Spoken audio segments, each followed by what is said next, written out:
Baik, Assalamualaikum warahmatullahi wabarakatuh. Waalaikumsalam Selamat warahmatullahi pagi, salam wabarakatuh, Pak. sejahtera bagi kita semua.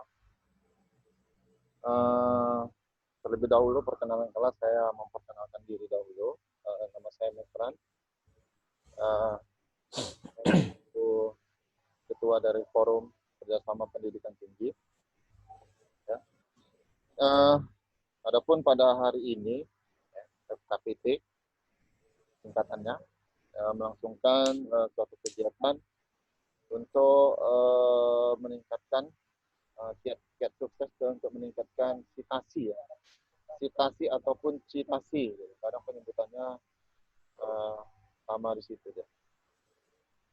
Uh, Kenapa kegiatan ini menurut saya sangat penting untuk diketahui, ya, untuk diketahui oleh kita semua.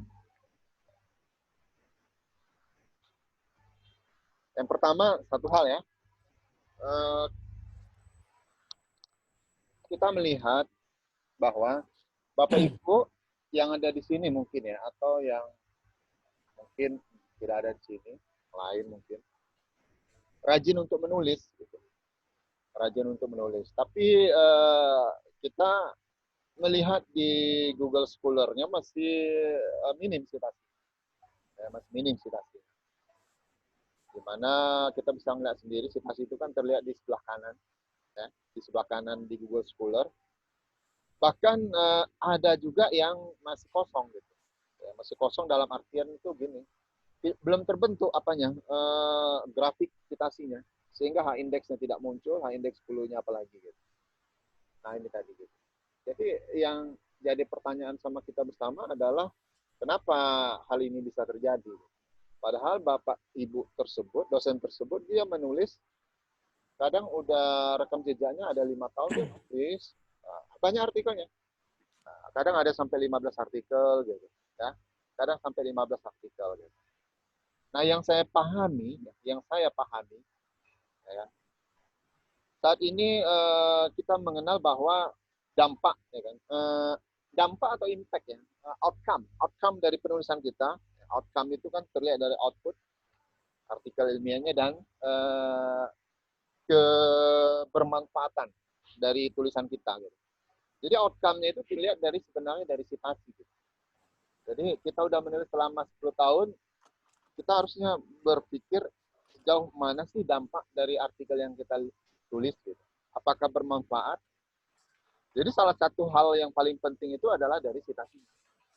Nah, jadi Bapak Ibu, citasi itu sebenarnya cukup sederhana menggambarkan kebermanfaatan dari suatu artikel. Apakah dibaca orang, apakah dirujuk orang, atau dia membaca tak dirujuk. Gitu. Walaupun kita sadari bahwa bukan suatu hal yang sulit sih menambahkan citasi itu, bukan suatu hal yang sulit.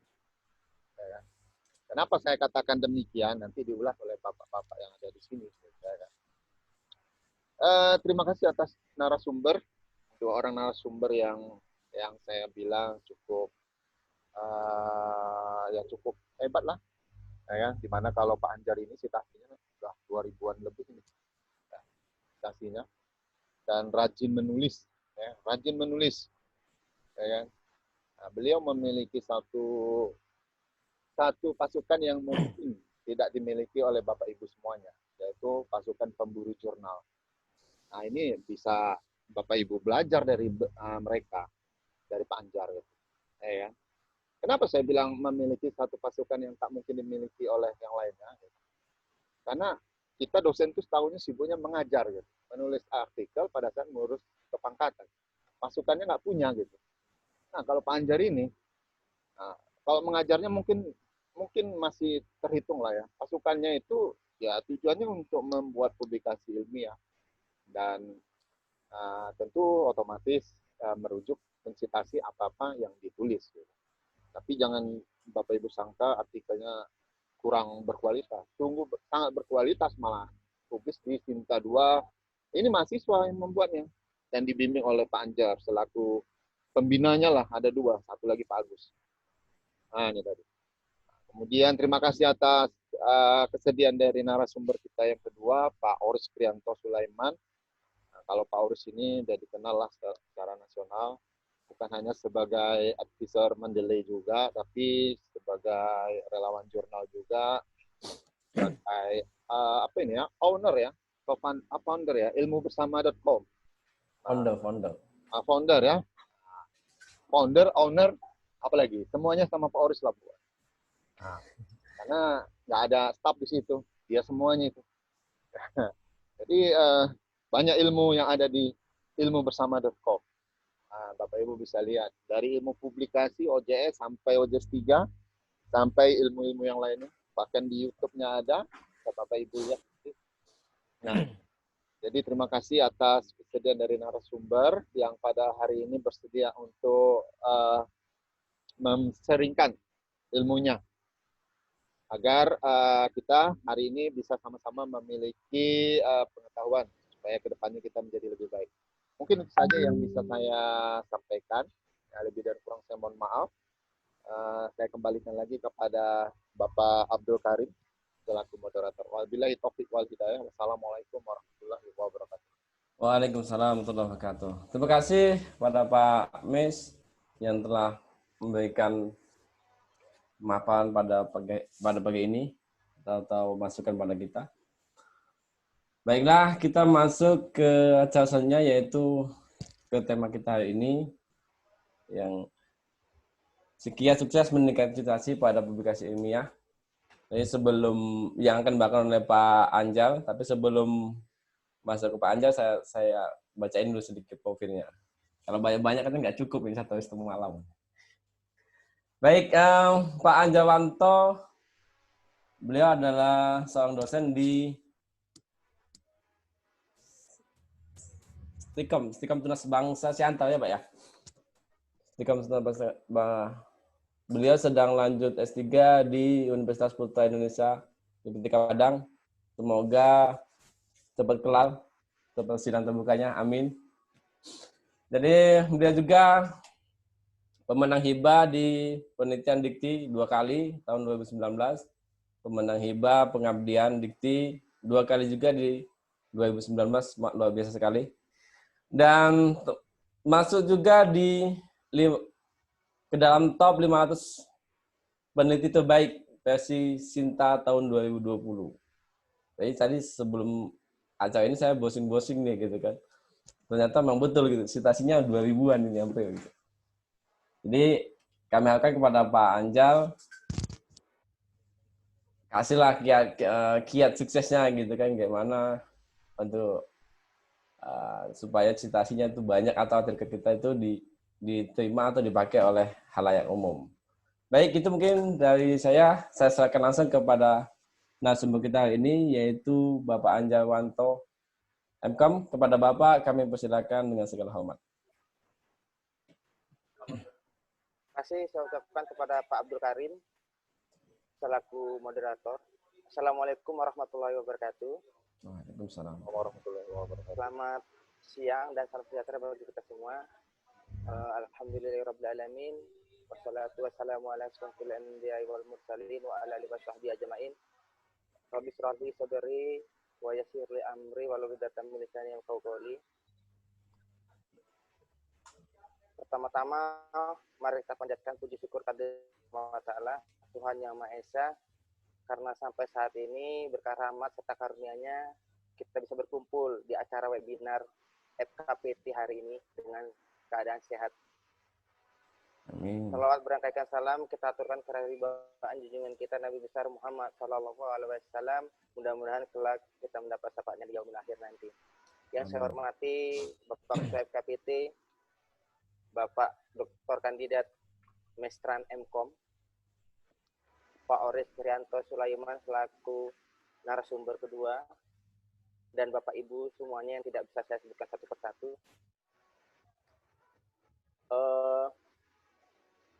Mohon Pak Abdul Karim diaktifkan, kalau boleh diaktifkan ininya, share screen-nya. Bisa ya Pak? Untuk PowerPoint-nya.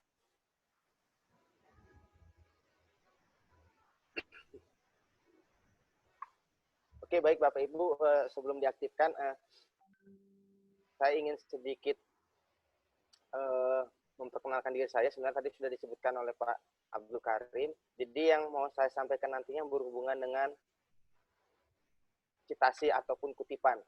Ya, mungkin ada sebagian orang mengatakan citasi, sebagian mengatakan citasi, sebagian mengatakan kutipan. Tapi kalau kita ketikkan di KBBI, citasi atau citasi tidak ada. Yang ada sitiran dia. Yang ada sitiran. Ya, jadi ini sudah sepertinya.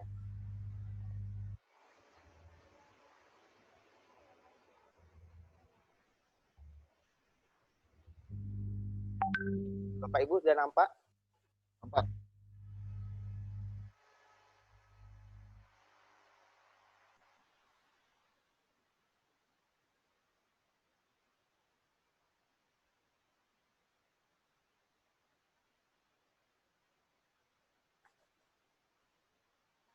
Oke, baiklah. Ini materi yang akan ingin saya bawakan. Ini riwayat bibliometrik saya. Nanti bisa dicek sendiri. Mudah-mudahan ada manfaatnya. Ini data riwayat hidup atau riwayat akademik saya. Ya, hanya beberapa saja yang saya tuliskan. Kemudian pada kesempatan ini saya ingin menyampaikan beberapa outline. Yang pertama itu yang berhubungan dengan ataupun penjelasan mengenai apa itu kutipan atau citasi ya. Seperti yang saya ucapkan tadi. Kemudian apa itu nanti H-index, karena nanti ada kaitannya antara kutipan dengan H-index. H-index atau indeks H itu sama. Kemudian mengapa kutipan itu penting? Kemudian bagaimana melihat artikel yang dicitasi dan masuk ke email kita secara otomatis. Itu bagaimana nanti akan saya coba jelaskan atau terangkan sedikit. Kemudian bagaimana cara menambah kutipan. Sebenarnya yang paling sesuai dengan tema kita ataupun poin pentingnya di bagian ini, bagaimana cara menambah kutipan. Kemudian nanti saya akan coba mengangkat sedikit analisa tentang kasus bagaimana seorang peneliti itu sudah rajin menulis, sudah banyak artikelnya, tetapi citasinya sedikit, bahkan tidak ada. Nanti akan saya contohkan beberapa dosen atau beberapa penulis yang artikelnya cukup banyak, tetapi citasinya sedikit, bahkan tidak ada. Kutipan itu menurut Sophia, saya ambil dari Sophia, bahwa kutipan itu merupakan tindakan mengutip kata atau tulisan dari sumber-sumber tertentu. Itu boleh dari buku, artikel ilmiah, dari website, dan lain-lain. Dari majalah, dan lain. Kemudian, yang kedua itu menyalin atau mengulang bagian pernyataan dari buku, dokumen, pidato, dan lain-lainnya, dan mengubahnya menjadi kata-kata yang lain. Jadi, misalnya kita mengambil kutipan, mengambil kata-kata dari artikel, dari buku, tapi kita ngubah menjadi kata-kata kita sendiri juga, tapi bersumber dari buku tersebut atau artikel tersebut, kita tetap namanya mengutip, walaupun sudah diubah menjadi bentuk kata-kata yang cukup berbeda ataupun mungkin tidak sama dengan sumbernya. Tapi karena kita ngambil idenya dari buku tersebut, dari artikel tersebut, maka kita wajib mencantumkan kutipannya atau sumbernya dari mana. Nah, itu kalau menurut Sophia. Jadi secara garis besar, citasi itu berarti mencantumkan sumber kutipan dari sesuatu ataupun dari kata-kata yang kita ambil. Nah, jadi inilah etikanya dalam publikasi ataupun dalam penulisan karya ilmiah. Yaitu sedikit tentang kutipan atau citasi. Nanti bagi Bapak Ibu yang bertanya, nanti ada sesi tanya jawab. Kemudian, apa sih itu H-index atau indeksa? Mungkin Bapak Ibu semuanya punya Google Scholar ya, dan saya yakin semuanya punya Google Scholar. Ya, jadi H-index itu atau indeks H itu merupakan indeks penilaian dari produktivitas dari seorang penulis berdasarkan karya ilmiah yang ada. Ya, jadi kalau seorang penulis tidak ada karya ilmiahnya, ya berarti dia belum termasuk seorang penulis. Ya karena belum ada tulisannya. Jadi seorang yang sudah menulis pasti sudah ada tulisannya. Ya, jadi indeks H itu memberikan atau mencerminkan informasi produktivitas dari seorang dosen, dari seorang penulis. Ya, bisa dilihat dari Google Scholar-nya, yaitu ada beberapa artikel, ya, bisa dilihat jumlahnya. Kemudian ini saya contohkan H-index ataupun Google Scholar dari akun saya. Sebenarnya belum sampai 2000 sih Bapak Ibu, hampir 2000. Ya, tapi belum sampai 2000. Artikel saya lebih kurang itu ada 135-an, mungkin lebih ya. Karena ada beberapa yang sedang mau masuk juga. Di sini ada, kalau kita perhatikan di sebelah kanan, ya itu ada kutipan, ada indeks H, ada indeks I10. Kalau di sini kita lihat kutipannya ada 1922, berarti dari jumlah artikel saya yang lebih kurang 130-an, itu sudah dikutip oleh sebanyak 1922 artikel lain. Ya, atau dikutip oleh hampir 2000 artikel lain. Ya, dikutip. Kemudian indeks H itu 26. Indeks H ini perhitungannya adalah dari banyaknya artikel kita yang dikutip sebanyak paling tidak sedikitnya 26. Jadi dari 135 artikel saya ini itu ada 40 bagian artikel, ada 40-an artikel atau 60-an artikel itu yang sudah dikutip. Hanya saja yang 26 ke atas itu ada 26. Makanya dia indeks hanya 26. Jadi kalau 25 itu tidak masuk. Jadi makanya dia hanya 26. Jadi kalau mau naik 27, 28, maka harus ada artikel yang dikutip minimal itu adalah 28, 29, 29 gitu dia. Terusnya. Jadi semakin naik maka kutipannya harus semakin naik juga. Ya, jadi indeks H26 itu berarti catatannya ada 26 artikel yang sudah dikutip orang, paling sedikit itu 26. Ya, makanya ada 26. Walaupun yang dikutip itu ada 40-an, cuma yang lainnya tidak sampai 26. Kemudian indeks I10 itu berarti di sini ada 60, berarti ada 60 artikel yang sudah dikutip lebih dari 10 kali. Jadi indeks I10 ini adalah diambil ataupun penilaiannya itu dari artikel kita yang sudah dikutip itu minimal itu 10 kali. Nah, itu dia perhitungannya. Ini kalau dari Google Scholar saya. Kemudian ini profil Scopus saya. Ini profil Scopus saya dari 36 artikel, ya. Tapi H indeksnya hanya 6. Nah, itu tadi yang saya katakan sama penilaiannya. Berarti telah menerbitkan 6 artikel yang masing-masing dikutip oleh publikasi lain setidaknya 6 kali dari total 36. Jadi sama perhitungan H index di Google Scholar sama di Scopus. Itu sama dia. Ya, kemudian mengapa sih kutipan itu atau citasi itu penting? Yang bisa saya ambil ataupun yang pernah saya baca-baca dari artikel ataupun dari informasi-informasi yang lainnya yang pernah saya baca itu berdampak pada dua sebenarnya, ya. Mengapa kutipan itu penting? Itu berdampak pada dua hal. Yang pertama pada peneliti itu sendiri, dan yang kedua itu berdampak pada jurnal yang dipublish atau tempat artikel tersebut diterbitkan. Nah, kita bahas yang pertama itu dampak pada peneliti. Peneliti yang kutipannya itu banyak ataupun kutipannya itu ada, itu biasanya berpengaruh terhadap jumlah publikasi si peneliti atau produktivitas si peneliti. Itu pasti.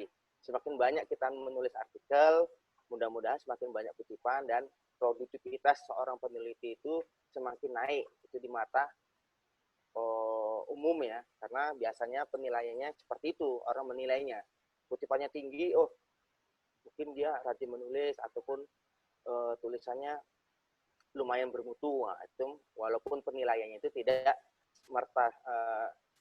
serta-merta seperti itu, tapi dampaknya pertama itu berpengaruh terhadap produktivitas si peneliti di mata orang lain. Yang kemudian jumlah kutipan yang diterima dari seorang peneliti dari artikel yang sudah ditulisnya itu berpengaruh pada kualitas penelitian. Ya, itu kalau penilaian, kebanyakan orang menilai seperti itu. Bahkan Scopus juga seperti itu. Ya, semakin banyak kutipannya, semakin baik. Ya, bahkan untuk mendapatkan hibah pun dihitung dia berapa Scopusnya, berapa dikutip, nah itu berpengaruh. Bisa mengambil skim yang lebih tinggi kalau Scopusnya banyak kutipannya. Ya, kemudian berpengaruh terhadap H-index. Ya, tadi H-index. Makanya semakin tinggi H-indexnya biasanya merupakan suatu kebanggaan bagi seorang peneliti. Makanya tidak heran kita lihat di Google Scholar H-indexnya sampai gila-gilaan ya. Bahkan ada yang sampai ratusan ribu. Seperti itu ya. Jadi H-index itu berpengaruh terhadap produktivitas seorang peneliti. Kemudian yang kedua tadi berdampak pada jurnal. Itu pasti. Jadi artikel yang dipublish, artikel kita yang dipublish di dalam sebuah jurnal, baik itu jurnal nasional maupun internasional, itu biasanya berimpact faktor kepada jurnal itu sendiri. Dampaknya ke jurnal itu sendiri. Kemudian nama jurnal itu bisa terangkat. Ya, jadi kalau kita punya atau kita seorang pengelola jurnal, tapi jurnal kita tidak ada dikutip orang, nah biasanya orang enggan masuk ke situ. Jadi semakin banyak kutipan dari artikel yang ada di dalam jurnal kita, ya, bagi pengelola jurnal ini misalnya ya. Jadi kalau jurnalnya itu dikutip banyak orang, berarti orang biasanya suka masuk ke situ ataupun mungkin berminat lah masuk ke sana. Tapi kalau tidak ada kutipannya, kan bisa dilihat dari Google Scholar, ya. Contohnya jurnal jurnal MIP misalnya punya Budi Dharma ya. Bisa kita lihat nanti di Google Scholar jurnal MIP itu berapa yang mengutip. Nah, seperti itu ya. Jadi jumlah kutipan ini mengangkat jurnal itu juga ya. Walaupun artikel yang dikutip, tapi otomatis artikel itu berpengaruh kepada jurnalnya. Jadi nama jurnal itu terangkat. Kemudian jurnal itu biasanya kalau banyak kutipannya, banyak orang menganggap itu jurnal ini berkualitas. Ya, tapi terlepas itu semua, itu tergantung kepada individu masing-masing. Karena penilaian seseorang itu ataupun cara menilai orang itu berbeda-beda. Tapi kalau saya menilainya sih seperti itu kurang lebih. Dan orang umumnya biasanya seperti itu. Bahkan dunia-dunia Eropa juga berlomba-lomba seperti itu. Ya, kemudian kenapa butuh kutipan atau citasi yang tinggi? Nah, ini beraneka ragam juga ini. Ya, banyak orang melakukan kutipan ataupun pingin kutipan yang tinggi itu satu untuk memperoleh dana penelitian.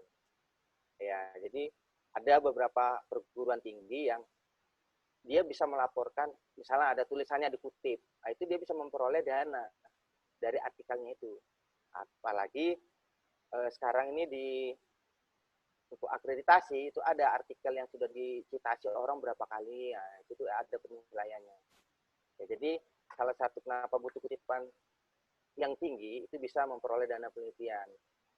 Ya, walaupun tidak semua perguruan tinggi seperti itu. Kemudian bisa untuk promosi jabatan dan lain sebagainya. Kemudian bisa untuk pengindeksan jurnal, kemudian untuk memperoleh insentif dan lain-lain. Itu kurang lebih kenapa kita butuh kutipan atau citasi yang tinggi. Biar enggak jelek-jelek kali lah Google Scholar kita tidak ada kutipannya ya. Misalnya kita punya 10 tulisan, tidak ada kutipannya, kayaknya kan jelek juga. Nah, seperti itu. Kemudian kita masuk ke bagian bagaimana sih melihat artikel yang dicitasi dan masuk ke email secara otomatis. Kalau untuk melihat artikel yang dicitasi dan masuk ke email secara otomatis, maka yang pertama kita tadi harus punya Google Scholar. Ya, punya Google Scholar. Karena ini kan biasanya dasarnya Google Scholar ya. Dasar seseorang peneliti itu pertama dari Google Scholar, baru kalau punya artikel internasionalnya ke Scopus lah, ResearchGate dan lain sebagainya. Tapi biasanya standarnya dilihat dari awalnya itu Google Scholar. Ya, jadi kalau untuk melihat artikel yang citasi, ya, yang bisa otomatis masuk ke email, kita harus mengatur Google Scholar kita. Itu caranya dengan mengaktifkan email notification. Ya, itu bisa dengan mengklik, ini contohnya Google Scholar saya, ini. Kita klik aja menu follow atau ikuti. Kemudian nanti akan muncul seperti ini. Ikuti pengarang ini ya. Cek saja pengutipan baru ke artikel saya, baru selesai. Masukkan alamat email kita. Nanti akan ada kutipan ataupun artikel kita yang dikutip orang, nanti otomatis akan masuk email. Jadi dari kalau ada artikel kita yang dikutip, masuk email otomatis. Kalau saya sih lebih tidak mengaktifkan, karena nanti banyak kali capek ngapusinya, terlalu banyak masuk ya. Apalagi yang saya gunakan email institusi. Email institusi ini terlalu banyak email di dalamnya, maka bisa lambat dia, bisa mempengaruhi kinerjanya. Ya. Kemudian itu kalau di Google Scholar. Kalau di Scopus bisa juga. Cara ngaktifkannya gimana? Itu dengan memilih alert, ya, alert ini. Tapi tidak semua bisa mengaktifkan. Hanya yang berlangganan ke Scopus saja yang bisa mengaktifkan alert. Kalau saya tidak berlangganan, saya juga tidak bisa mengaktifkan. Tapi kalau kita berlangganan, misalnya kita seorang reviewer, biasanya kalau kita seorang reviewer Scopus, di artikel ataupun di jurnal Scopus, di jurnal Scopus, itu biasanya mereka memiliki akses untuk mengaktifkan alert ini. Tapi karena saya tidak berlangganan dan saya juga belum pernah menjadi reviewer di jurnal Scopus, sering di Scopus, maka saya belum bisa mengaktifkannya. Tapi kalau kita berlangganan, kita bisa mengaktifkannya dari sini. Ya, kemudian kita masuk ke bagaimana sih cara menambah kutipan. Sekali lagi saya katakan, cara menambah kutipan itu mungkin tiap orang berbeda-beda, tapi kurang lebihnya hampir sama. Ya, kurang lebihnya hampir sama. Mungkin seperti kita buat teh manis, mungkin siapkan gelas dulu, masukkan air dulu, baru masukkan gula. Mungkin ada sebagian masukkan gula, baru airnya. Kurang lebih sama. Hanya saja mungkin sedikit urutannya berbeda. Oke, kalau menurut saya bagaimana cara menambah kutipan itu yang pertama, pasti publikasikan artikel kita.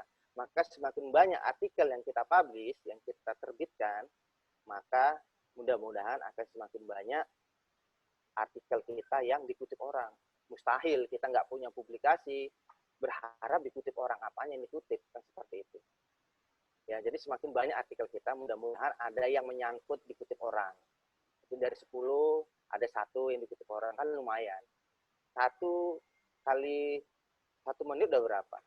1 menit 1 kutipan, 1 menit 1 kutipan misalnya, kan udah banyak. Seperti itu.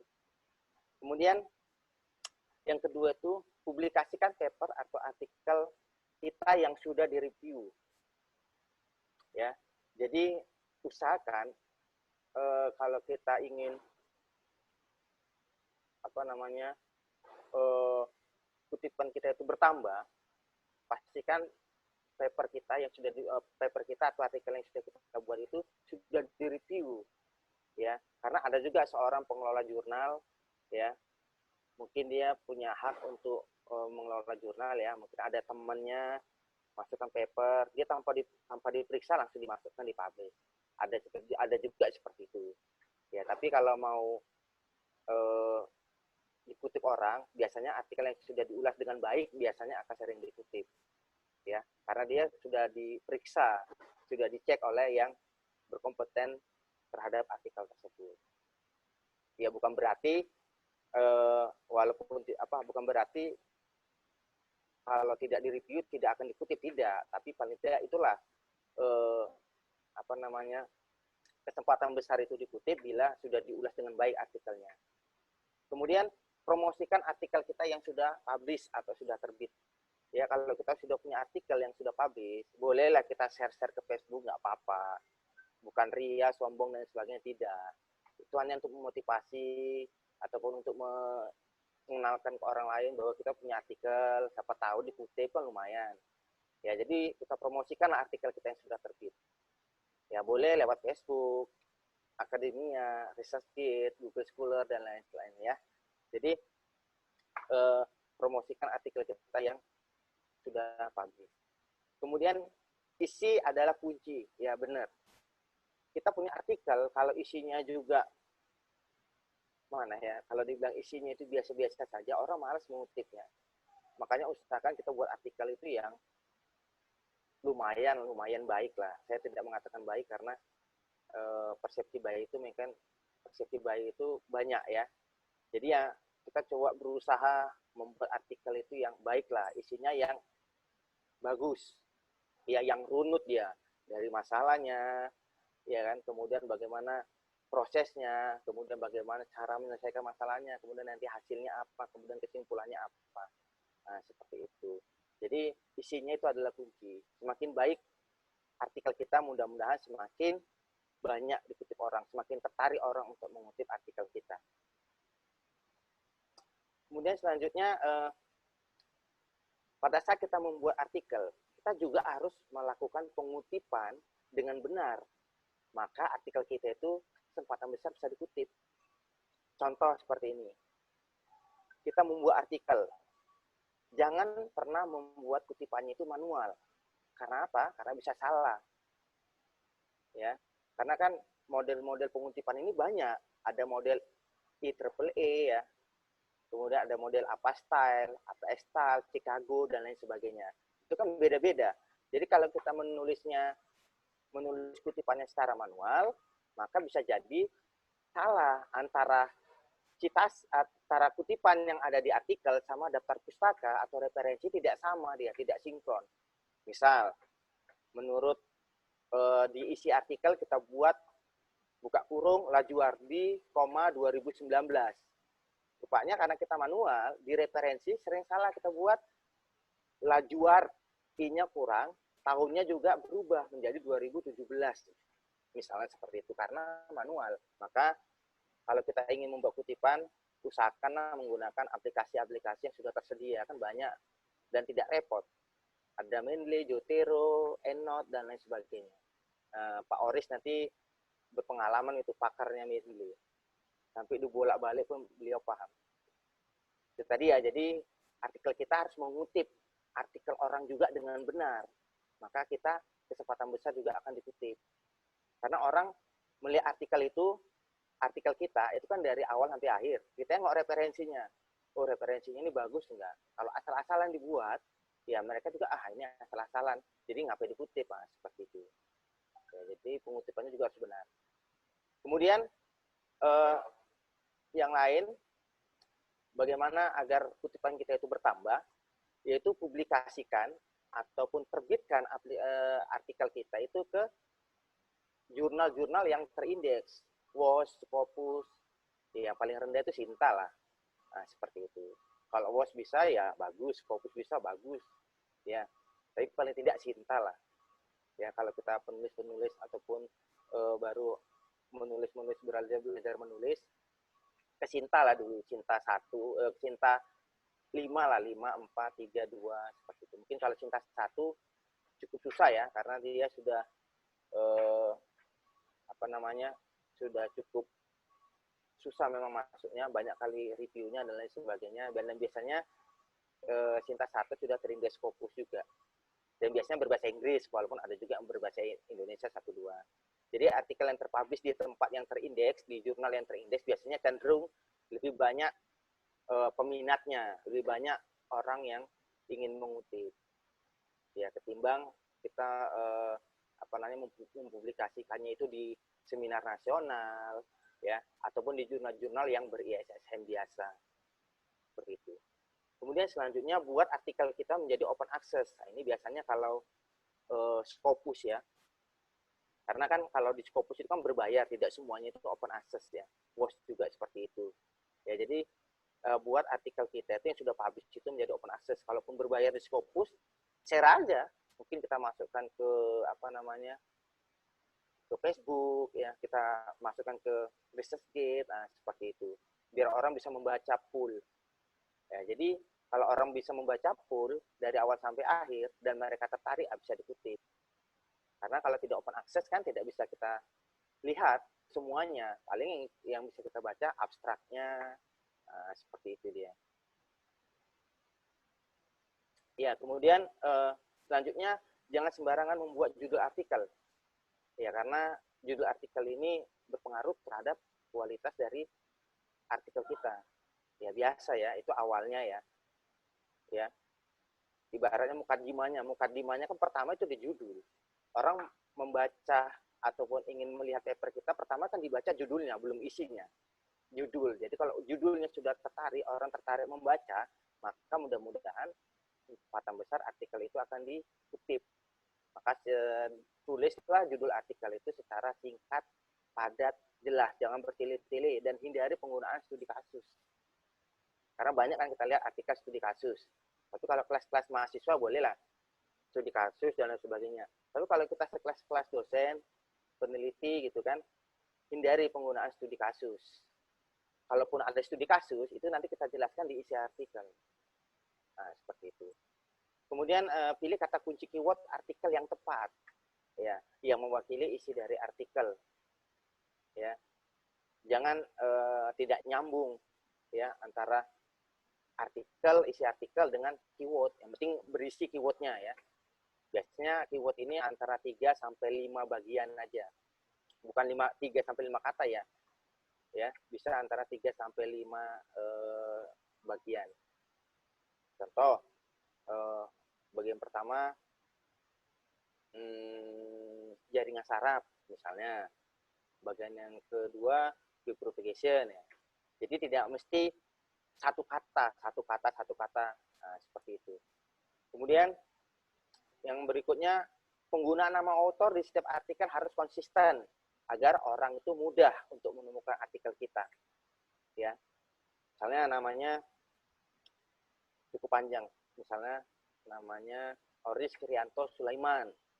Di artikelnya di sebagian artikelnya singkatannya Oka Sulaiman, sebagian lagi Oris KS, atau sebagian lagi OKS gitu saja.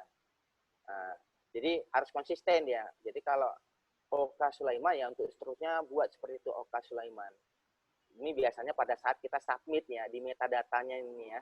Ini yang perlu kita perhatikan kalau kita ingin submit ke jurnal, ya. Metadatanya harus diperhatikan, jangan sampai metadatanya salah, nanti nama kita juga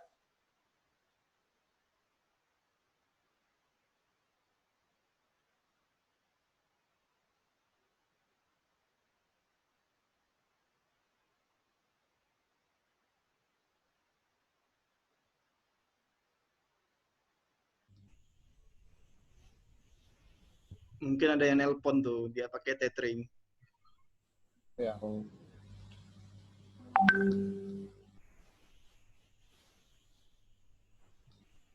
Halo, Pak Anjal.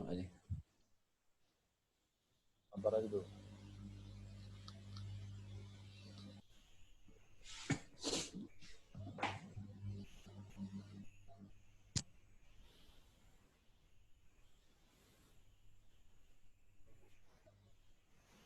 Suruh blok dulu teleponnya dari luar.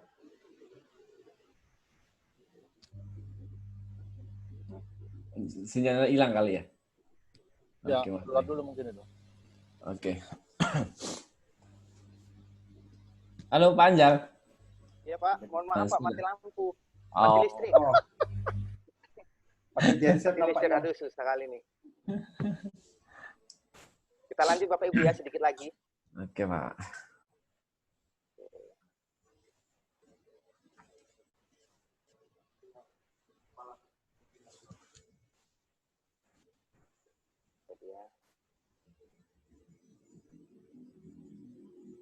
Ya, ini tadi, ya. Jadi nama autor itu ataupun nama penulis itu harus konsisten kita buatnya. Jadi jangan campur-campur, terutama yang namanya 3 kata, ya. Contoh tadi Pak Oris Kriyanto Sulaiman, nah, seperti itu. Jangan campur-campur, nanti OKS, Oka Sulaiman, O Kriyanto S, nah, jangan. Harus konsisten. Kemudian selanjutnya hindari penulis tunggal. Nah, penulis tunggal atau single author. Jadi kalau kita ingin kutipan artikel kita ini ingin sering dikutip orang, gandenglah kawan yang suka nulis juga. Nah, itu dia, jangan single author. Karena apalagi sekarang tim PAK, penilaian angka kredit mutu dosen juga untuk kenaikan pangkat, itu kalau single author nilainya rendah, ya. Ada beberapa tim PAK seperti itu. Karena pasti ini asli asal-asalan ini buatnya, masa bisa membuat penelitian itu hanya single author, nah, seperti itu. Paling kita berharap dengan adanya single author maka nilai kumnya itu akan lebih tinggi. Tapi tim PAK banyak menilai artikel yang kita buat dengan single author, maka mereka mengatakan mereka berpikir, ada yang berpikir, lah ini penelitian apa kok hanya sendiri yang buat. Nah, seperti itu dia. Jadi usahakan kalau bisa minimal 2, jangan single lah, ya. Jangan kita berharap nilai kumnya tinggi biaran single ya kan. Kalau single kan bisa untuk semua punya kita nilai kumnya. Itu tidak. Tim PAK banyak yang melarang seperti itu, minimal 2, ada temannya. Ya. Apalagi kalau lebih baik 3, 4, 5. Tapi memang yang rajin-rajin menulis, ya. Karena artikel yang ditulis tim kolaborasi bisa dikutip lebih banyak. Karena orang berpikir artikel yang ditulis oleh beberapa orang biasanya artikel-artikel berkualitas karena dia kelompok pakai tim penelitiannya. Nah, ini berarti orang berpikir, ini penelitiannya bagus ini, pakai tim. Tapi janganlah pula banyak kali 200 penulis biar nampak hebat katanya. Tidak. Kalau 200 penulis saya rasa mungkin ada, tapi biasanya itu artikel-artikel Scopus yang saya lihat seperti itu ya. Ada 200 penulis, bahkan ada sampai 700-an penulis di Scopus ya. Ya, di artikel Scopus. Tapi itu mungkin berkualitas ya, itu pun sudah pakai prosedur reviewer yang ketat. Tapi kalau nasional saya rasa 3-4 penulis cukup. Kemudian gunakan banyak referensi. Nah, ini banyak saya lihat artikel-artikel yang referensinya hanya 1, 2, 3, 4, ada 5 ya. Saya sarankan bagi Bapak Ibu yang ingin membuat artikel, gunakan banyak referensi, tapi referensinya yang terkait, ya, yang berhubungan dengan artikel kita. Jangan yang penting banyak referensi dimasuk-masukkan aja, tidak. Ya, masukkan banyak referensi yang terkait. Itu pun kalau bisa referensinya, ya, mengambil sumbernya itu dari artikel-artikel yang update, yang 3 tahun terakhir, 2 tahun terakhir, bila perlu yang tahun itu juga. Misalnya ini 2020, bila perlu kalau memang bisa kita cari artikel sebagai referensi itu yang tahun 2020 juga. Baru JOS. Artikelnya dibuat 2020, kemudian artikel sebagai rujukannya, referensinya juga diambil yang terbaru. Jadi orang tertarik, oh ini berarti penelitian terbaru ini, walaupun isinya biasa-biasa saja. Jadi biasanya orang melihatnya gitu. Referensi ditengok banyak dan up to date atau terbaru, biasanya orang banyak mengutip. Karena semakin banyak kutipan, biasanya semakin tinggi visibilitas dari artikel kita. Nah, selanjutnya, bagaimana sih cara menambah kutipan? Selanjutnya itu adalah dengan self citation. Nah, mungkin ini yang kadang jadi momok dan tabu di negara kita ini. Padahal saya lihat di negara luar sana, di Eropa sana terutama, rata-rata mereka self citation. Cuma di tempat kita ini kadang sedikit tabu ya. Tapi ya kita coba bahas sedikit. Ya self citation atau citasi diri sendiri ya. Ini jeruk, apa namanya? Orang sering mengatakan jeruk menjeruk ya. Tapi nggak apa-apa. Kalau memang enaknya ya kenapa? Jeruk kita minum sendiri kan, seperti itu. Oke, jadi self citation ini citasi diri sendiri atau artikel kita sendiri. Kalau menurut saya sih, tapi itu tergantung kita sendiri ya, tergantung cara penilaian kita. Kalau menurut saya sah-sah saja self citation ini atau kutipan di artikel kita sendiri, asal saja dia masih dalam batas kewajaran. Ya, karena ada saya baca di beberapa artikel atau di beberapa penyampaian atau pidato ataupun PowerPoint dari pakar, ya. Contoh kemarin saya baca dari PowerPoint-nya Profesor Jubriyadib Naam, kalau bisa batas self citation itu hanya 10% dari total keseluruhan referensi yang ada, ya. Batasnya hanya 10%. Jadi kalau 10 artikel yang sebagai referensi kita, ya, yang ada di daftar pustaka, berarti hanya 1 yang ada artikel kita yang kita kutip. Tapi ada juga mengatakan jangan lebih dari 40%. Jangan lebih dari 40% berarti 30%. Berarti dari 10 artikel atau dari 10 referensi boleh 3 artikel kita yang kita kutip sendiri. Asalkan ada kaitannya dan berhubungan dengan artikel. Ini karena ingin menaikkan citasi atau menaikkan kutipan di Google Scholar, nggak berhubungan pun dimasuk-masukkan. Ya, seperti itu. Jadi boleh, kalau menurut saya sah saja di kita melakukan self citation asalkan masih dalam batas kewajaran. Itu tergantung dari Bapak Ibu semuanya. Tapi kalau saya sarankan kalau bisa 10 atau 20% saja. Kemudian selanjutnya coba lakukan kerjasama dengan sahabat, kolega maupun komunitas yang memiliki konsentrasi keilmuan yang sama untuk saling mencitasi. Ini dalam hal yang positif ya, bukan berarti kita niat kita ingin ingin menambah sahabat, menambah kerjasama atau kolega ya, ikut komunitas hanya untuk mencitasi, tidak ya. Selain menambah persahabatan ya, sahabat, saudara dan lain sebagainya, bisa juga kita membuat kelompok keilmuan yang sama, membuat artikel yang sama, kemudian saling mencitasi. Ya kalau menurut saya sah-sah saja, akan berkaitan.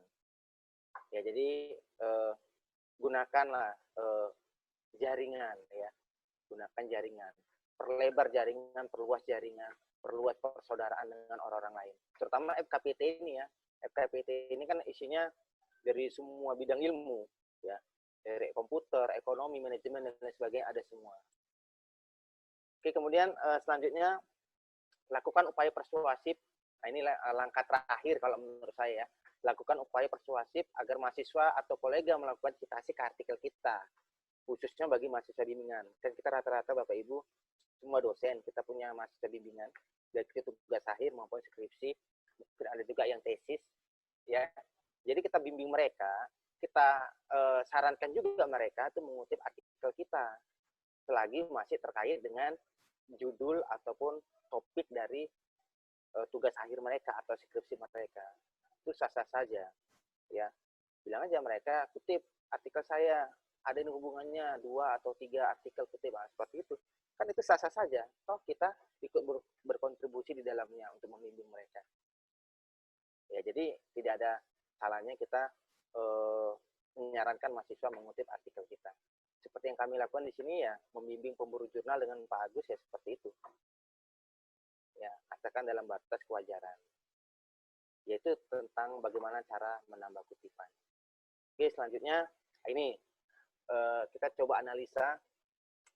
Ini ada beberapa, saya bilang beberapa ya, karena ada 2 yang saya contohkan. Ini ada 2 peneliti atau 2 dosen dengan bidang keilmuan yang berbeda, ya, dengan yang berhubungan dengan sosial media, television, broadcasting dan manajemen, dan dosen manajemen. Mereka rajin menulis dan artikelnya cukup banyak. Saya lihat memang artikelnya lebih kurang 15, ada 15 artikel di Google Scholar. Tetapi mengapa sedikit citasi atau bahkan tidak ada? Nah, seperti ini, Bapak Ibu, bisa kita lihat ini peneliti si A atau dosen si A, lebih kurang ada 15.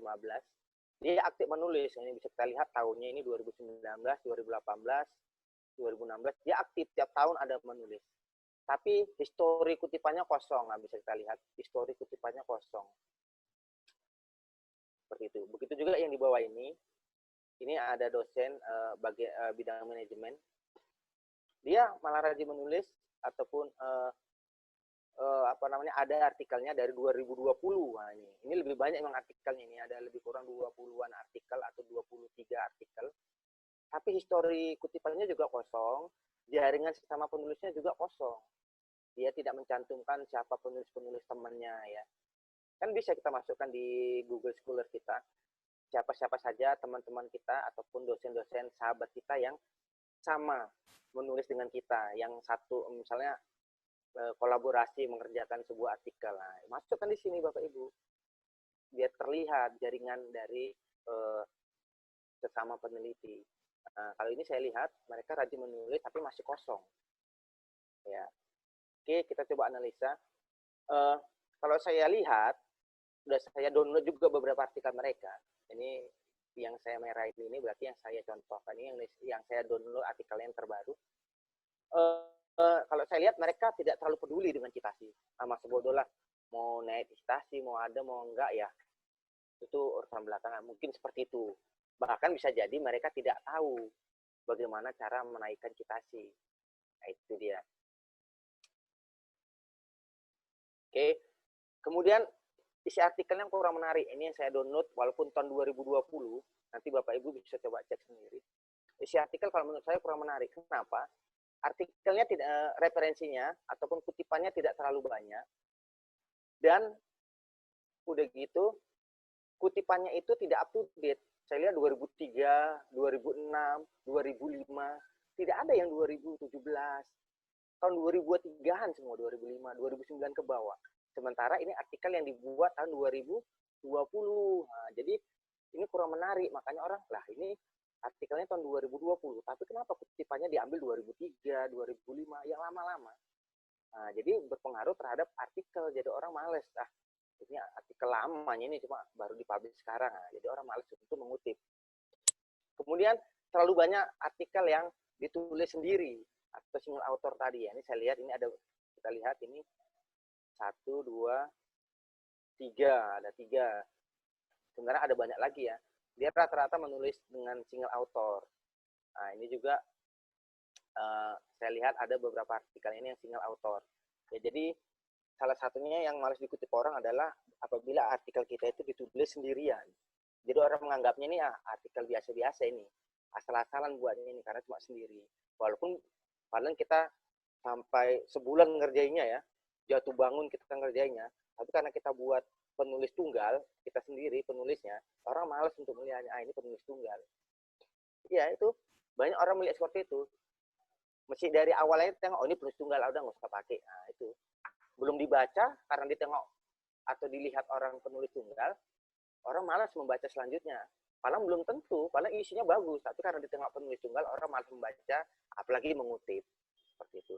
Kemudian referensi yang digunakan sudah old, sudah tua ya, sama seperti yang saya katakan tadi, referensi yang digunakan itu sudah lama, 2003, 2006, sementara sekarang 2020.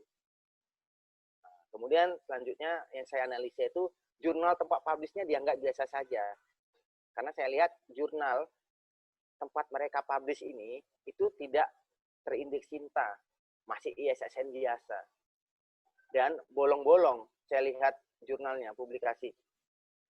Ya, mungkin nggak konsisten jurnalnya. Ya, sudah lama vakum, kemudian aktif lagi, vakum lagi, aktif lagi ya itu. Jadi jurnal tempat kita publish juga berpengaruh terhadap artikel kita. Ya, jadi kalau jurnal yang bagus, yang memang stabil ya, tidak vakum, nah, mudah-mudahan artikel kita yang publish di sana akan semakin besar kemungkinan untuk dikutip. Kemudian network atau jaringan pertemanan minim. Nah, kalau saya lihat di sini selain penulis sendiri adalah penulis kedua atau dua penulis, maksud saya dua penulis ya. Dua penulis ini pun menggandeng mahasiswa. Mahasiswa sampai mana sih? Nah, seperti itu. Jadi kalau menggandeng itu sesama dosen juga yang rajin menulis. Jadi bisa saling mengutip atau saling mencitasi. Kemudian di antara ini semua, mereka tidak ada melakukan self-citation. Padahal ada beberapa artikel yang saling berhubungan. Makanya perlu juga self-citation ini untuk menaikkan citasi kita. Tapi yang saya bilang tadi, yang saya katakan tadi, asal masih dalam batas kewajaran. Kemudian kurang promosi. Ya, mungkin artikel ini tidak ada dipromosikan atau mungkin mereka tidak punya akun di ResearchGate ya. Karena terus terang saya sendiri juga artikel-artikel saya banyak dicitasi karena masuk ke ResearchGate, jadi orang bisa melihat semuanya, bisa mendownload semuanya, ya. Jadi bisa dibaca, bisa dikutip. Jadi semakin banyak kita melakukan promosi ke Facebook, ResearchGate, Google Scholar, kemudian akademia dan lain sebagainya, maka semakin besar pula untuk dikutip orang, semakin besar pula untuk dibaca orang. Pertama, langkah pertama kita buat dulu biar orang itu tertarik untuk membaca. Nanti kalau sudah tertarik untuk membaca, baru mengutip, seperti itu. Nggak mungkin dikutip dulu baru dibaca, nggak mungkin. Pasti dibaca dulu baru dikutip orang. Kemudian topik artikel yang diangkat biasa-biasa saja. Karena saya lihat, bisa kita cek nanti, bisa kita cek sendiri, topik yang diangkat mereka itu biasa-biasa saja. Sudah banyak penelitian-penelitian melakukan itu, bahkan lebih bagus. Jadi kalau kita melakukan penelitian-penelitian yang biasa-biasa saja, sementara orang di luar sana melakukan penelitian-penelitian atau membuat artikel yang terbaru, contohnya sekarang itu tentang COVID-19 ya, misalnya ya. Nah, jadi kalau kita melakukan penelitian, membuat artikel yang topiknya masih topik-topik lama, ya orang nggak akan tertarik. Kalau bisa yang terbaru, yang terupdate, jadi orang tertarik, oh ini masih fresh ini, bagus dikutip ini, ya, seperti itu. Ya sebenarnya banyak lagi sih yang lain-lain bisa kita analisa bersama. Oke, saya rasa cukup demikian yang bisa saya sampaikan. Lebih dan kurangnya saya mohon maaf. Wabillahi taufiq wal hidayah. Assalamualaikum warahmatullahi wabarakatuh. Selanjutnya saya kembalikan kepada Pak Abdul Karim. Silakan Pak. Ya. Terima kasih Pak Anjal atas materinya, luar biasa sekali gitu kan. Materi yang disampaikan mantap nih. Leluasa lah gitu kan. Jadi Bapak Ibu sudah sama-sama kita dengarkan tadi bahwa kutipan itu penting gitu kan. Jadi ada banyak catatan lah yang saya catat sedikit gitu kan. Wah, ada keuntungan ya bagi kita sendiri gitu kan. Kita punya tulisan tapi tidak ada kutipannya, nanti lihat temennya atau tempat-tempat yang lain baik kutipannya, kita juga minder juga gitu kan. Jadi pas hari ini materinya sangat bagus.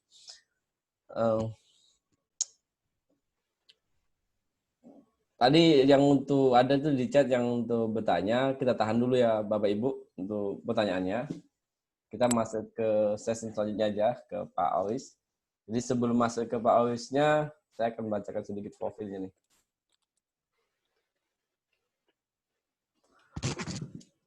Pak Ois Krianto Sulaiman, STMkom. Beliau untuk saat ini adalah dosen Universitas Islam Sumatera Utara.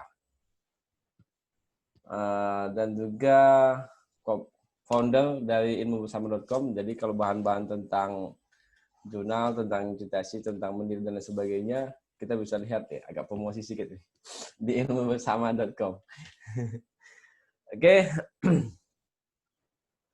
Biografinya sangat panjang Pak, 2 hari 2 malam nggak selesai kalau kamu bacainnya. Jadi ada sedikit beliau kebetulan termasuk dari advisor Mendeley ya Pak ya? Iya Pak. Ya. Jadi ini saya lihat tadi sedikit materinya, gambarnya itu mungkin tentang cara CTS itu gimana yang baik gitu kan, dengan menggunakan aplikasi-aplikasi yang sering digunakan lah untuk CTS ini. Baik, lanjut aja Pak Awis, kami persilakan dengan segala hormat. Baik Pak. Assalamualaikum warahmatullahi wabarakatuh. Kedengaran suara saya Pak ya? Kedengaran Pak, waalaikumsalam warahmatullahi wabarakatuh. Izin share screen ya Bapak Ibu.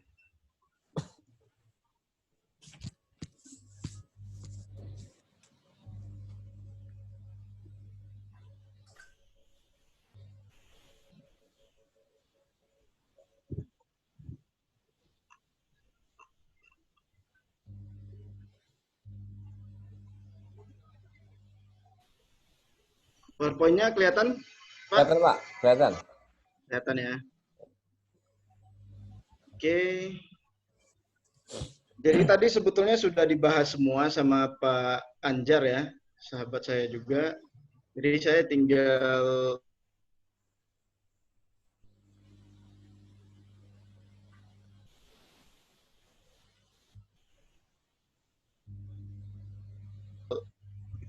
ya sisa-sisanya nih. Bisa apa?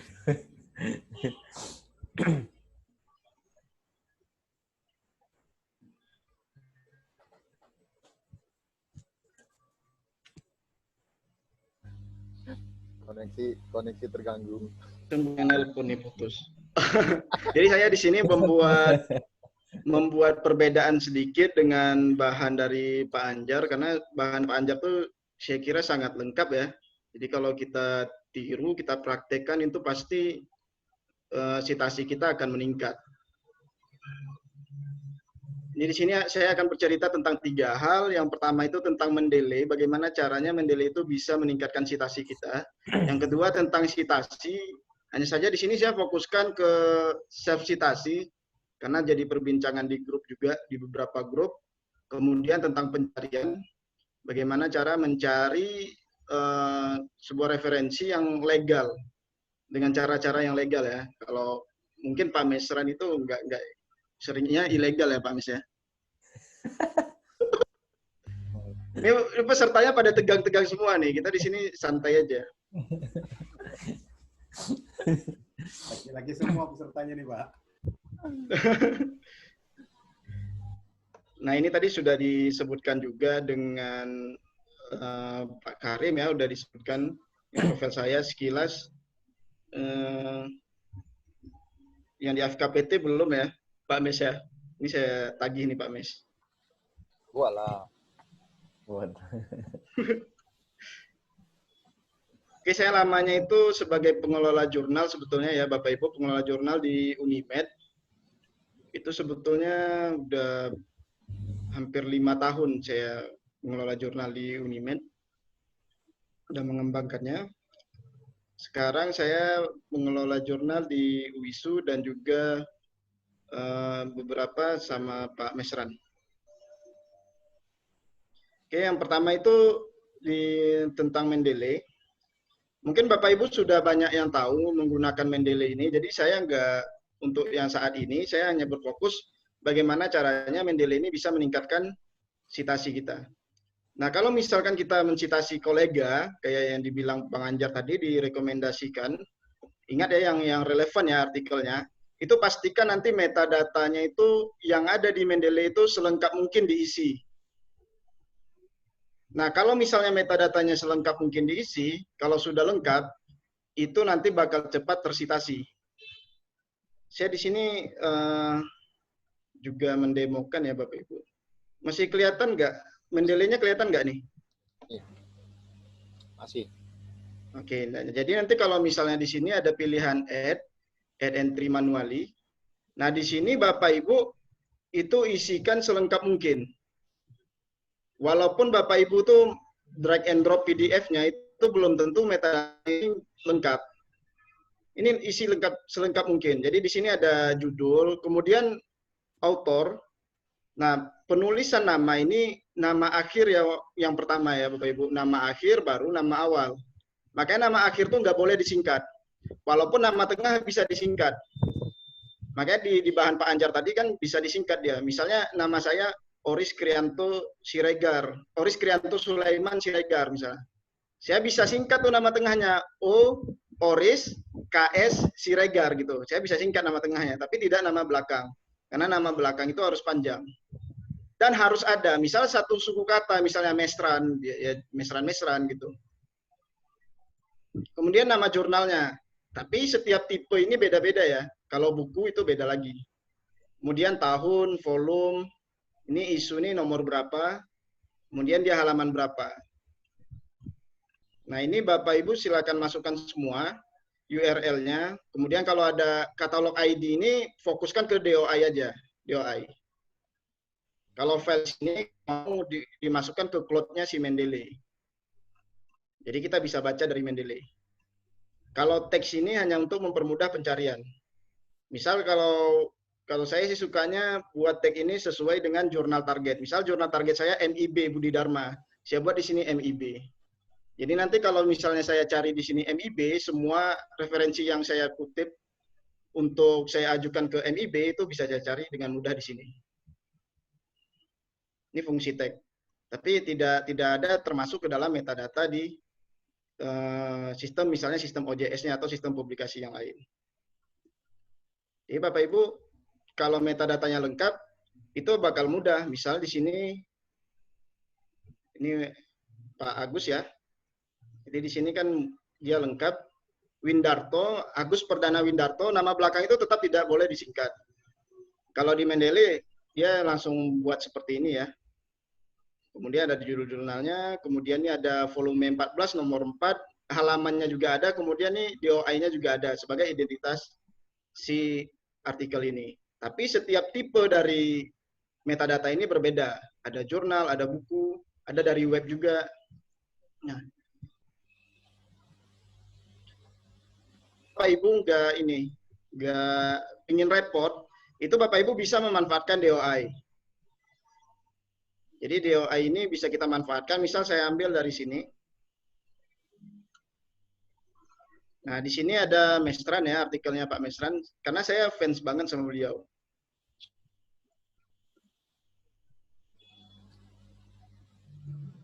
Kemudian saya copy nih. Nah, di DOI itu Bapak Ibu perlu tahu, di sini ada namanya doi.org, kemudian di sini ada prefix namanya. 10 titik bla bla bla. Jadi Bapak Ibu kopinya itu dari prefixnya aja di sini. Di Mendeley, di sini ada add entry manually. Di sini ada pilihan DOI, paste di sini dan klik ini kaca pembesar. Nah, jadi nanti metadatanya langsung terambil sama dia. Nah, jadi metadata melalui DOI dengan melalui drag and drop PDF ke Mendeley itu lebih akurat DOI. Ini abstraknya juga ada. Cuman yang nggak adanya si ini, apa tuh namanya, PDF-nya tidak tersedia. Jadi Bapak Ibu bisa akses URL-nya, jadi download PDF-nya. Karena ini open access ya, jadi bisa di-download. Itu bisa kita manfaatkan dengan DOI. Jadi DOI kita bisa kita sebarkan ke kolega-kolega. Pak Mes, ini aku ada artikel judulnya ini DOI-nya, silakan kutip. Kalau nggak kutip, aku nggak mau jadi narasumber gitu.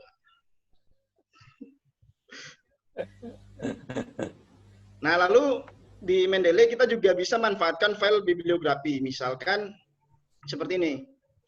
Bapak Ibu di Mendeley, Bapak Ibu buat satu folder yang isinya itu artikel Bapak Ibu. Semuanya artikel Bapak Ibu. Terserah itu mau dari buku, mau dari jurnal, yang penting itu semua metadatanya ini dari artikel Bapak Ibu. Kemudian nanti ini bisa kita ekspor menjadi satu file. Jadi di klik semua nih, dipilih semua, kemudian klik kanan, nanti ekspor, pilih ekspor.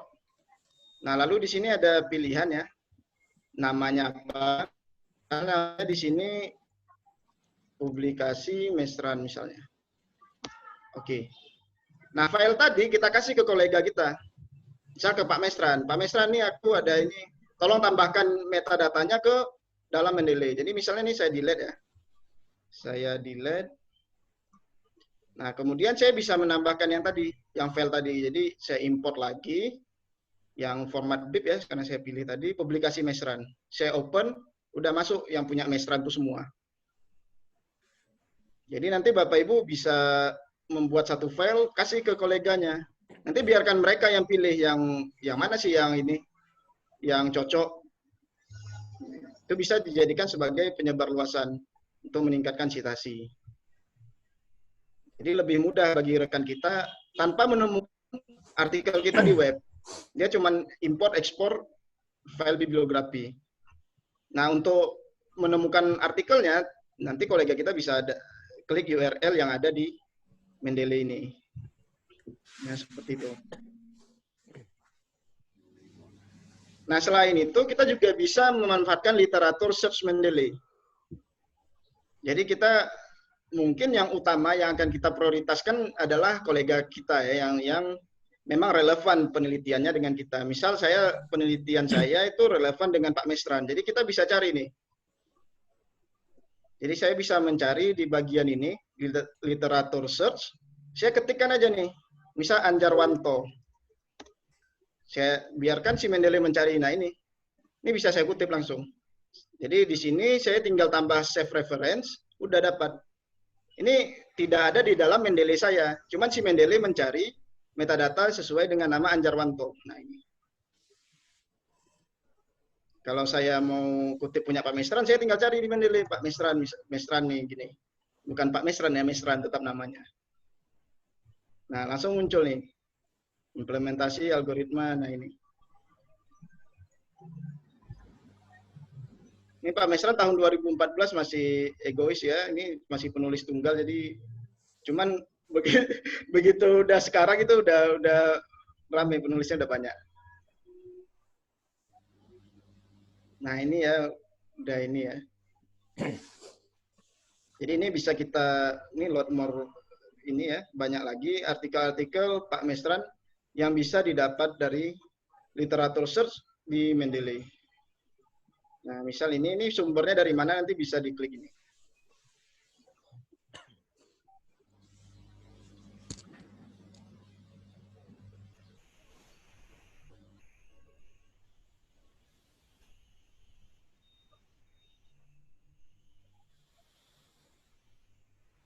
Nah, kemudian ini yang perlu diingat, citasi itu tidak hanya berasal dari jurnal. Jadi jurnal yang artikel kita dipublish di situ, itu memang meningkatkan citasi, tapi citasi itu tidak hanya dari artikel, tapi bisa juga dari buku. Misal yang ini bukan jurnal, tapi ini diterbitkan di Kita Menulis, nama penerbitnya, dia itu dimasukkan ke Google Book, jadi terindeks sama Google Scholar. Nah, ini 2020 saja itu, ini di tahun 2020 saja itu udah 22 citasinya, karena ini penulisnya pun banyak.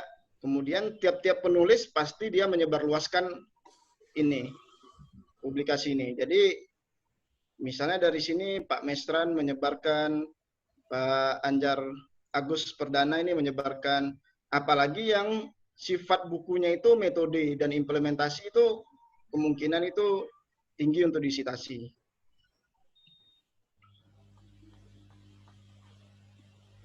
Nah, yang kedua itu tentang citasi. Nah, ini saya ambil dari Elsevier. Jadi jangan memaksakan menggunakan terlalu banyak referensi. Jadi karena saya mau kolega-kolega saya masuk ke semua artikel saya supaya mereka tersitasi, saya paksakan itu. Itu juga nggak bagus. Kemudian kita pastikan selalu semua yang kita kutip itu ada di manuskrip kita. Jangan sampai ada yang terlewatkan. Apalagi sifatnya itu memang kayak suatu kejadian. Misalkan coronavirus pertama kali muncul di Indonesia, misal Februari, itu kita harus buat kutipannya. Karena kita kan nggak bisa asal sebut. Coronavirus betul nggak dari Februari, kita sumbernya dari mana? Nah, harus sumber yang terpercaya juga, yang mengatakan itu memang dari Februari gitu, yang masuk ke Indonesia. Kemudian hindari citasi yang berlebihan pada artikel diri sendiri. Nah, di sini tidak dikatakan bahwasannya tidak boleh self citation, tidak. Tapi yang tidak boleh itu kalau berlebihan. Satu artikel 10 self citation-nya itu kan nggak baik. Kemudian hindari citasi yang berlebihan dari satu wilayah atau satu institusi yang sama. Ini menurut Elsevier ini nggak disarankan. Misal dari UISU mengutip UISU, UISU mengutip UISU, itu nanti jadinya kan kayak persekongkolan. Nah, terus selalu sesuaikan style dengan panduan penulisan target. Style ini ada format-format tersendiri ya, ada IEEE, ada APA. Tadi sudah disebutkan juga oleh Pak Anjar ya. Lalu kalimat umum tidak boleh dikutip. Nah, kalimat umum yang semua orang sudah tahu itu nggak boleh dikutip. Misal Presiden Jokowi adalah Presiden Republik Indonesia, ya semua orang juga tahu. Jadi ngapain dikutip lagi? Nah, kemudian ini selalu mengambil referensi yang terupdate, kecuali memang nggak ada sumber lain. Ini juga disampaikan oleh Pak Anjar. Nah, lalu kita lihat self citation dari Skimago. Jadi self citation itu boleh. Jadi saya langsung demokan. Nah, yang ini kalau kita lihat kuartil ya melalui Skimago, ini Q1 ya, masuk Q1. Nah, di sini ada pilihan total citasi. Ini ada self citasi, self cites. Nah, kita lihat di sini. Nah, di 2019 ada 31 Citasi pada diri sendiri. Ya, kita bisa lihat. Berarti ada jurnal yang memperlakukan itu, nggak ada masalah. Bahkan ini ya Q1. Jadi bukan berarti tidak boleh ya, boleh, tapi jangan berlebihan. Kemudian saya ambil lagi contoh ini. Saya ambil contoh, ini contoh artikelnya ini. Ini juga kalau kita lihat, nah dari persentilnya ini rank 1 ya. Kemudian ada yang subjek computer science, ini rank 9, artinya ini kuartil 1 masuk Q1. Ini saya download.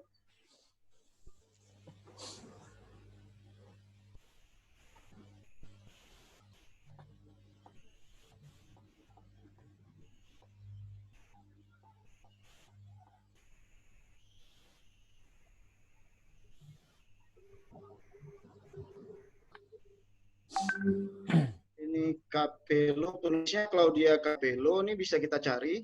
Dia betul nggak melakukan citasi diri sendiri. Bisa kita control find. Kita lihat nih. Nah, dia mencitasi dirinya sendiri. Nah, ini bahkan ada beberapa. Nah, ada beberapa yang disitasinya. Kalau kita lihat ini artikelnya Capello ini. Yang ini. Ini di jurnal yang Q1. Dia mencitasi dirinya sendiri. Nah, ada lagi nih yang dia punya nih. Dia sebagai penulis 2 di sini. Tapi tetap dia walaupun penulis 2, dia tetap mencitasi dirinya sendiri. Oke. Kemudian ada lagi terakhir tentang self citation. Nah, ini juga nih contoh artikelnya. Nah, ini Willy. Nah, di sini di websitenya ada ini ya. Nah, dia mengutip, ini namanya Willy. Jadi nama akhir ini pasti ada ya di referensi. Dia mengutip di sini. Yang ini. Ini artikel kepunyaan dia. Dan ini jurnal ya Q1 juga, Nature. Dan mereka memperbolehkan selagi itu relevan. Yang penting self citation itu boleh selagi masih relevan dan tidak berlebihan. Nah, lalu H-index. Ini saya ambil contoh sahabat saya juga, Bu Joli. Nah, bagaimana sih meningkatkan H-index itu? Tadi sudah dijelaskan oleh Pak Anjar juga. Di sini, di Bu Joli itu H-indexnya ada 6. Artinya ada 6 artikel, dia itu disitasi minimal 6. Kalau kita hitung di sini, ini artikelnya 1, 2, 3, 4, 5, 6. Yang di atas 6. Atau minimalnya 6 di sini. Nah, bagaimana kalau H-indeksnya mau 7? Kalau mau 7, minimal harus ada 7 artikel dengan 7 kutipan. Artinya ini harus ditambah 1 lagi. Jadi Bu Joli bisa berfokus menyebarluaskan ini. Kalau ini udah 7, ini nanti H-indeksnya jadi 7. Nah, seperti itu.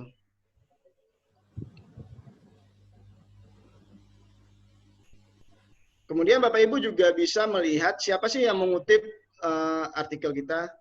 Itu bisa kita lihat dari Google Scholar maupun dari Scopus. Cuman yang dari Scopus itu kita kalau yang versi gratis yang tidak berlangganan itu hanya bisa melihat 3 orang yang mengutip punya kita. Misal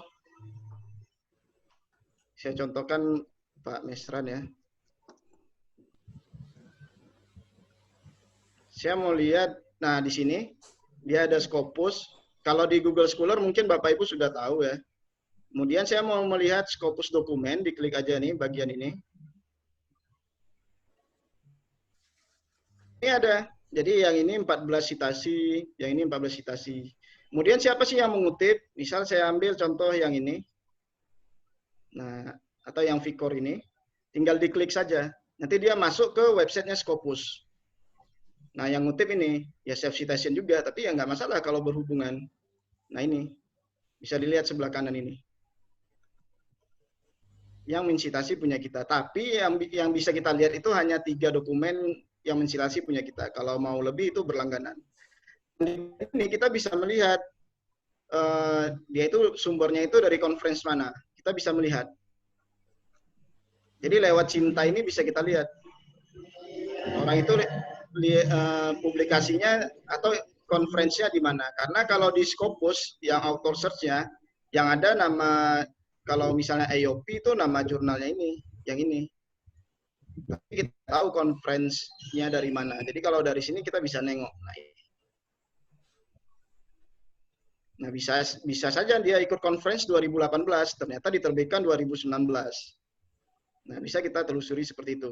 Hanya melalui Cinta.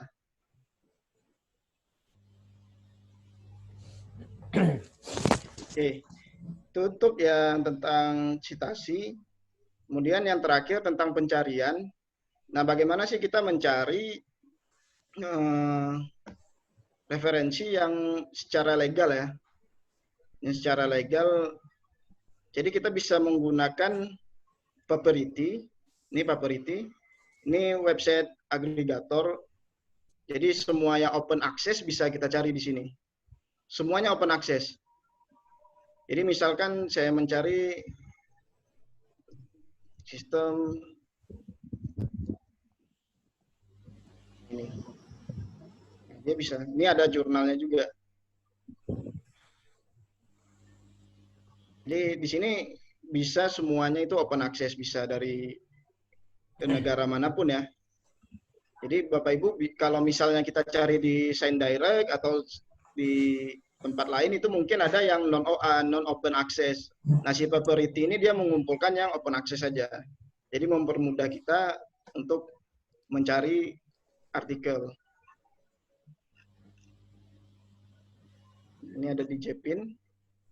Nah, ini bisa kita langsung download tanpa masuk ke si Jepin-nya. Bisa kita download. Nah, seperti itu. Kemudian kita juga bisa memanfaatkan fasilitas perpustakaan nasional. Jadi di sini ada e-resource Perpusnas. Ini bisa kita cari referensi ya nih. Nanti Bapak Ibu yang belum ada nomor anggota nih bisa daftar di sini. keanggotaan.perpusnas.go.id. Kemudian nanti hanya nomor KTP dan data-data lainnya. Kemudian sudah bisa masuk. Nah, ini ada beberapa publisher yang dilanggan oleh si Perpustakaan Nasional. Jadi kita bisa lihat nih di SignDirect, Taylor & Francis. Memang tidak semua yang non-OA itu dapat diakses, tapi ada beberapa yang bisa diakses. Misal saya contohkan di sini SignDirect. Jadi kita bisa klik SignDirect-nya. Nanti dia masuk ke SignDirect. Cuman bedanya di bagian ini ada ini Perpustakaan Nasional RI. Jadi kalau kita klik misalnya Taylor & Francis, itu juga ada Perpustakaan Nasional RI. Kemudian kita bisa mencari. Nah, kalau misalkan kita lihat di sini, misalnya yang Open Access Journal Directory,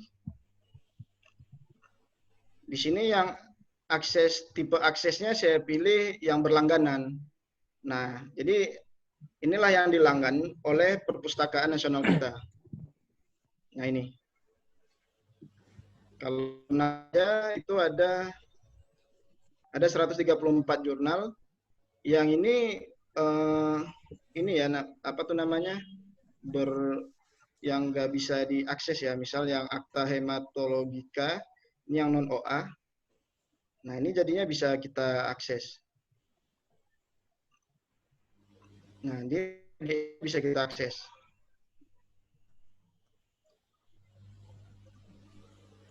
Kalau misalkan kita cari di sini, di SignDirect-nya, ini.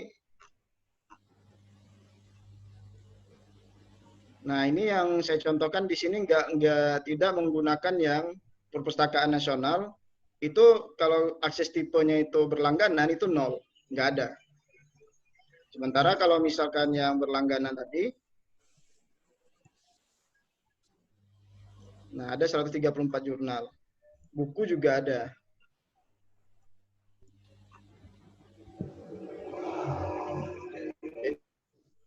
Ini buku-buku yang dari terbitan terbaru nih, yang dari Science Direct ya.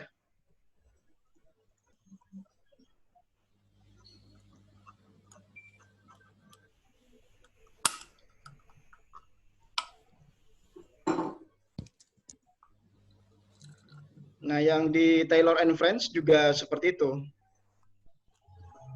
Jadi kita bisa mendownload artikel-artikel yang dilanggan oleh perpustakaan nasional yang di sini. Ini sebagai sumber referensi kita.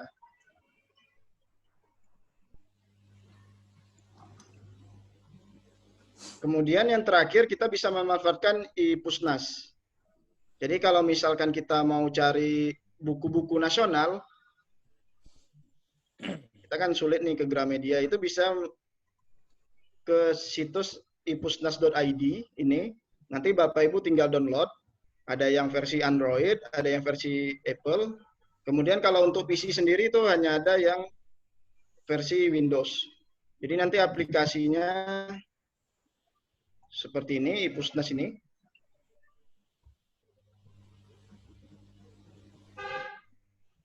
Ini sumber referensi buku-buku yang bisa kita baca secara gratis. Nanti Bapak Ibu tinggal login saja. Nih saya sudah login. Nanti ada buku-buku yang bisa kita baca secara gratis. Di sini saya sudah misalnya mencari yang apa ya? Yang Excel misalkan.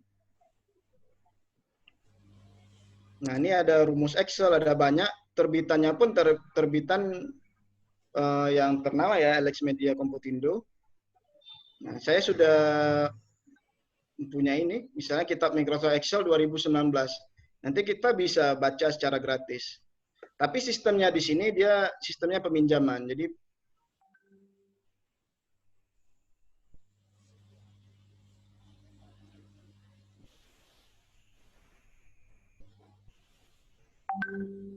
ini hanya masa berlaku 4 hari lagi.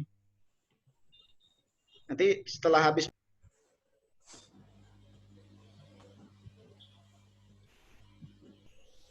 keputus ya tadi. Ya, putus. Nah, jadi di sini Bapak Ibu kalau sudah memilih buku, kemudian memasukkan ke rak buku, ini bisa kita baca. Ini terbitan Alex Media ya, ini terbitan Andi juga. Jadi kita bisa baca nih. Tinggal kita klik saja. Novel-novel pun ada di sini ya. Mungkin yang untuk sastra kan bisa meneliti mengenai novel.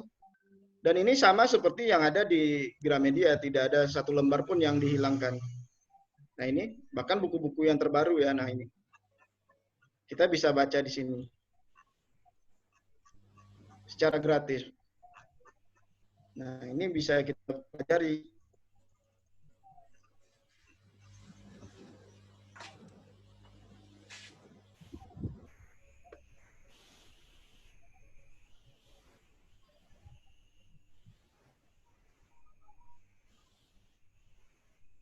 Nah, di sini ya Bapak Ibu nanti silakan mencoba dan mendownload, silakan membaca buku-buku yang sesuai dengan referensi untuk artikelnya. Oke Bapak Ibu, mungkin saya sedikit promosi. Nanti kita buat acara juga dengan Labuan Batu. Ini nanti bahasnya itu menggunakan Mendeley dari awal nanti. Jadi kalau mau dari awal nanti silakan mengikuti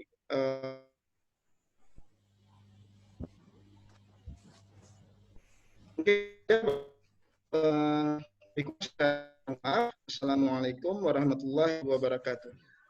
Waalaikumsalam warahmatullahi wabarakatuh. Terima kasih kami ucapkan kepada Pak Awis yang telah melaporkan materinya untuk siang hari ini. Luar biasa materinya juga tentang Mendeley, tentang sitasi, tentang pencarian tadi. Nah, itu banyak yang mungkin kita belum mengerti gitu kan, atau belum paham. Sehingga ada tambahan ilmu lah ya untuk siang hari ini. Luar biasa sekali. Terima kasih Pak Awis. Selanjutnya Kita sesi tanya jawab ya. Tapi tadi sebelum itu ada juga yang bertanya nih. Saya bacain aja deh. Tapi ada juga yang sudah dijawab sebenarnya. Tapi nggak apa-apa ya. Bapak-bapak. Ini ada pertanyaan dari Bapak Supiandi, Universitas Pancabudi, Unpad. Itu katanya, bisakah, ini untuk Pak Anja atau Pak Awis nih, nggak ada sih. Kayaknya saya bacain aja. Terserah nanti yang jawab Pak Anja atau Pak Awis. Bisakah terindeks dan menambah sitiran kalau jurnal atau artikel yang sudah dipublis, dikutip ke dalam skripsi, yang diupload ke repository akan bertambah atau tidak jumlah citasi kita di Scholar? Itu yang pertama. Yang kedua, berapa persen diperbolehkan untuk mensitir jurnal kita sendiri ke jurnal kita yang akan dipublish? Tadi juga ada juga yang sudah disampaikan sih sebenarnya. Baik, Pak Anja atau Pak Awis yang silakan untuk dijawab.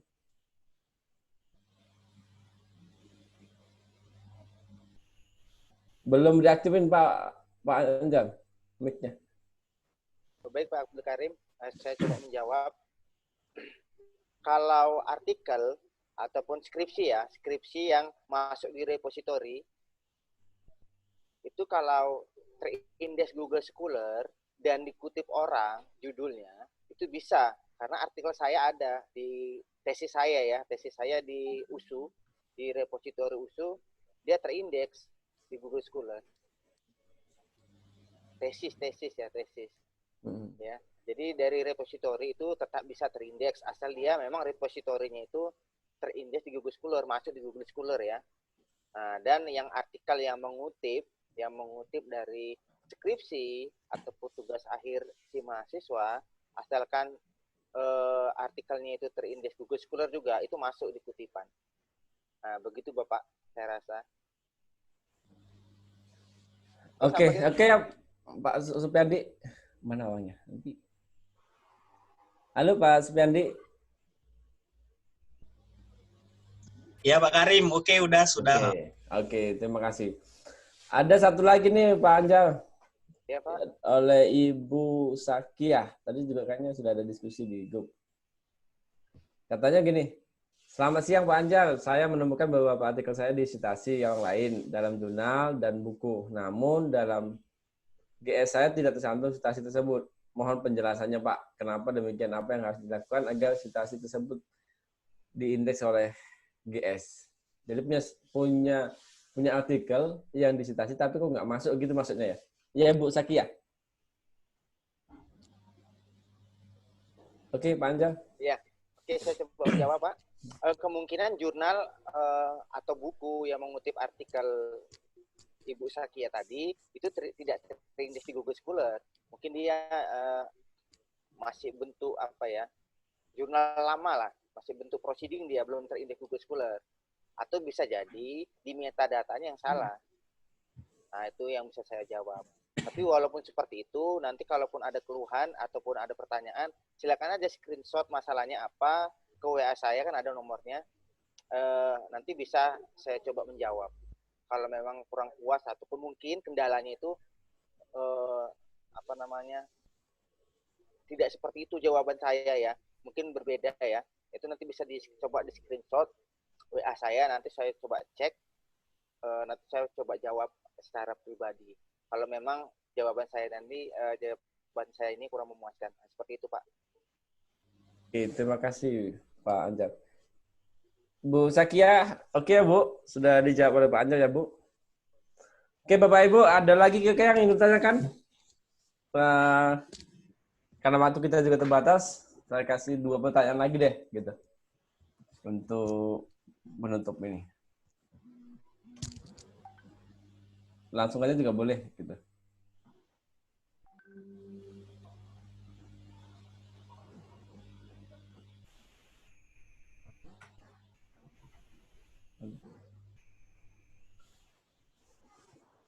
Pak Onal, nggak nanya Pak Onal. Bilang sama apa sepeda motor saya tolong tutup ya. Pas. Pas. Ada. Kemana Ibu? Kemana rumahnya? Pergi sama Ibu? Gimana Bapak Ibu? Ada lagi yang ditanyakan? Plastiknya yang dekat apa? Belakang genset itu. Oke. Pak Abdul, Ya Pak. ini tadi ada Pak Acong nanya kan, studi kasusnya apa namanya? Dia mau buat penelitian, tapi penelitiannya itu dari mana Pak Acong? Nah, katanya Iya, penelitiannya itu dilakukan di suatu tempat yang memang tempatnya tepat untuk melakukan penelitian tersebut. Jadi apakah perlu dibuat studi kasusnya? Jadi saya bilang, yang bisa saya jawab, memang tidak ada larangan sih meletakkan atau menuliskan studi kasus di sebuah judul artikel kita. Hanya saja memang saya baca di beberapa artikel atau saya coba pelajari, sharing-sharing, memang kalau bisa dihindari, bukan berarti nggak boleh, dihindari ya. Ya, jadi kalau bisa dihindari. Jadi studi kasusnya itu gimana? Itu bisa dijelaskan di isi artikel. Ya, misalnya penerima sistem mendukung keputusan dalam menentukan penerima beasiswa bidik misi. Udah gitu aja. Jangan dibuat studi kasus di ini. Nanti bisa saja kalau studi kasus ini kan metodenya sama, cara pengerjaannya sama, hanya tempatnya saja studi kasusnya berbeda, tapi isinya sama semua. Jadi menghindari seperti itu. Nah, ya, jadi saya sarankan sih, bukan berarti nggak boleh ya, tapi saya hanya menyarankan hindari penggunaan studi kasus. Kalaupun harus dibuat, jangan dibuat studi kasus pada ini gitu. Tapi contohnya sistem mendukung keputusan penerima beasiswa bidik misi pada Universitas Budi Dharma misalnya. Nah, misalnya seperti itu. Jangan studi kasus pada ini terlalu panjang juga di judul. Ya, jadi kan judul kalau bisa singkat dan jelas. Itu Pak yang bisa saya jawab. Oke Pak. Oke ya Pak Acong udah dijawab oleh Pak Anjal. Ini ada dua lagi pertanyaan ini. Mungkin ini ya. Iya, yang pertama untuk Pak Awis nih kayaknya. Ibu Sakia lagi nih. Pak Awis. Kata gini Pak Awis. Ya, kata Bu Sakia nih. Mohon penjelasan sekali lagi Pak tentang H-index. Misalnya H-index.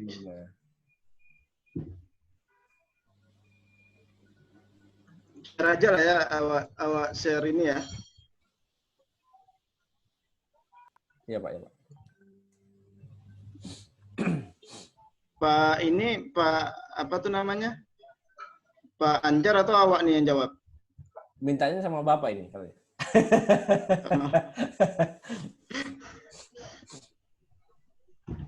Ibu-ibu ya? Iya, ibu-ibu. Ibu sama Pak Ori. Oh, ya, Bu. Kalau ibu-ibu tahu deh. Saya screen share ya. Share screen lagi. Mudahnya begini Bu, kalau saya kutipan ini saya ambil dari Google Scholar ya. Kalau kutipan ini kan yang per artikel. Ini ada 44 artikel yang mengutip penerapan moral untuk mendukung bla bla bla ini. Kemudian yang ini ada 41 artikel yang mengutip ini. Pak, enggak nampil Pak. Enggak nampil, belum nampil. Saya screen Bapak. Ini udah? Belum juga. Harus koneksinya itu. Iya, nggak tahu nih apa yang ini jadi lambat.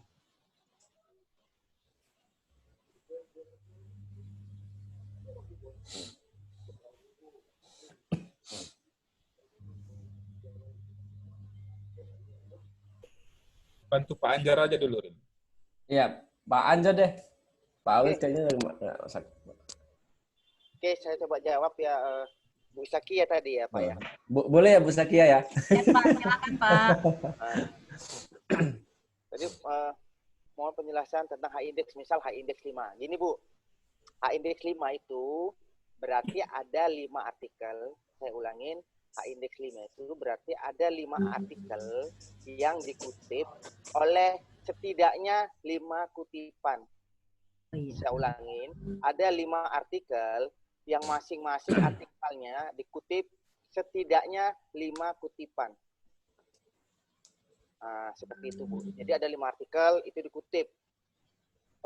Artikel pertama dikutip 6, artikel kedua dikutip 5, artikel ketiga dikutip 5, artikel keempat dikutip 5, artikel kelima dikutip 5, artikel keenam dikutip cuma 2. Itu tidak masuk, makanya H indeksnya masih 5. Karena dia setidaknya 5, ada 5 artikel yang dikutip setidaknya 5. Begitu, Bu. Kira-kira bisa dimengerti, Bu? Makasih, Pak. Iya, Bu, sama-sama. Oke. Terima kasih Pak Ancal. Nah, ini ada satu pertanyaan lagi. Mungkin ini pertanyaan terakhir ya. Oleh Bu LP. Katanya gini, Assalamualaikum, selamat siang. Adakah strategi khusus untuk menambah angka citasi? Ada nggak Pak Ancal? Ini Itu kayak tadi. semangatnya ini mau top 500 nih. Mungkin tahun depan yang 1000 gitu. Ya. Waalaikumsalam, Bu. LP Triani Purba. Kalau mau cara cepatnya ya self citasi lah, Bu. Iya. Kalau mau cara cepat menambah angka citasi ya mengutip artikel kita sendiri. Makanya Ibu kalaupun mau mengutip artikel sendiri, buat artikel baru dan artikel baru itu sesuaikan dengan artikel-artikel Ibu sebelumnya. Ya, artikel Ibu kayak yang baru, Ibu buatlah referensinya ataupun Ibu ambil kutipannya dari artikel-artikel punya Ibu. Jadi punya Ibu tercitasi seperti itu. Tapi sekali lagi yang saya katakan tadi yang masuk akal lah, Bu. Jangan Ibu membuat artikel 10 referensi, 10-10-nya dari artikel Ibu kutipannya. Jangan. Nah, itu nggak boleh. Ya, kalau 2, 3 boleh lah. Dari 10 atau dari 12 referensi, 2 atau 3 yang dikutip boleh lah dari artikel Ibu sendiri. Nah, saya rasa demikian, Bu. Oke, Bu LP. Sudah dijawab ya, Bu? Sama Pak. Iya. Ini ada satu lagi, Karim Pak. saya nanya, Pak. Ya, boleh. Udah terakhir tadi, Pak. Tadi sebenarnya nggak mau. Ini saya terakhir. Oke. Bahaya nih, bahaya.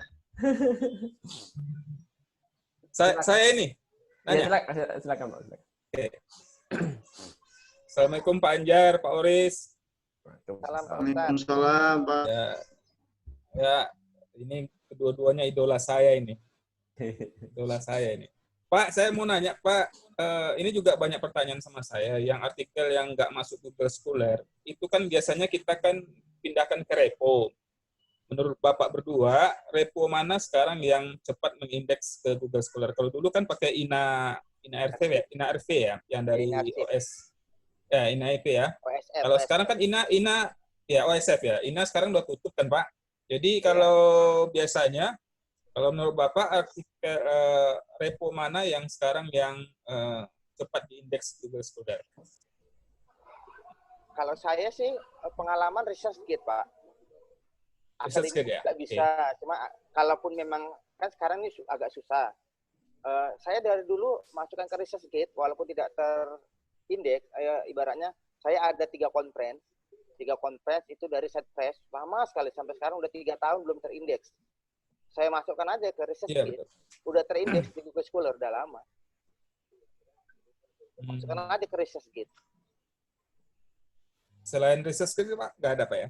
Yang Saya akademia juga bisa. Cuma kadang akademia ini kadang mau mengindeks ke Google Scholar, kadang tidak. Kalau yang standarnya gitu seperti ya? itu yang saya tahu ya. Kalau dulu Inarsip lebih cepat banget. Ya, Inarsip yang cepat. Kalau ResearchGate pun saya juga ada beberapa artikel yang nggak masuk di Google Scholar dari ResearchGate. Ya, memang benar-benar. Makanya saya juga ini kayaknya yang inarsif itu, Pak. Itu sekarang berganti. Jelas nggak soalnya nih? Macam-macam, Pak. Putus, Pak Oris. Putus ya. Ya udahlah, lanjut lah. Udah diganti apa, Pak Oris? Diganti apa, Pak Oris? Yang inarsif itu sekarang jadinya rinarsif. Benar. Rinarsif. Rin.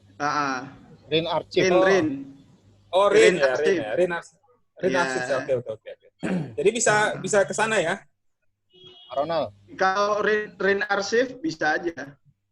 Atau aja repositori kampus sendiri. Oh, ya kalau ada repository.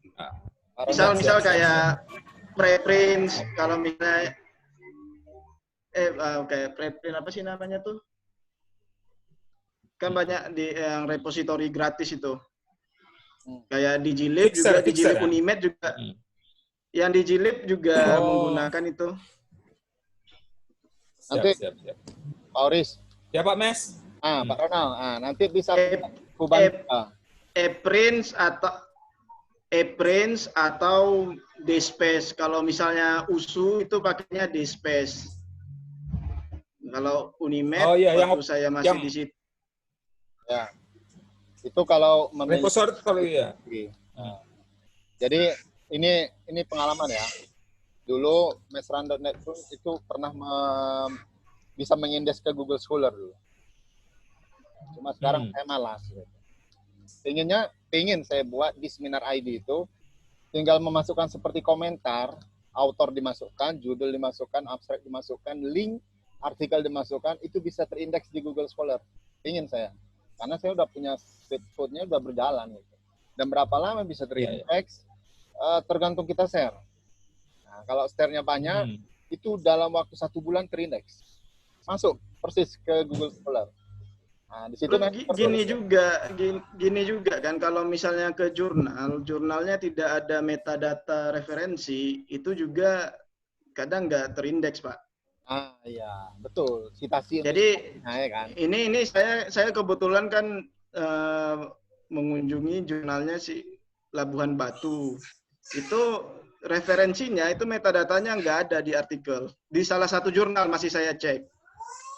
Para artikel itu referensinya nggak ada.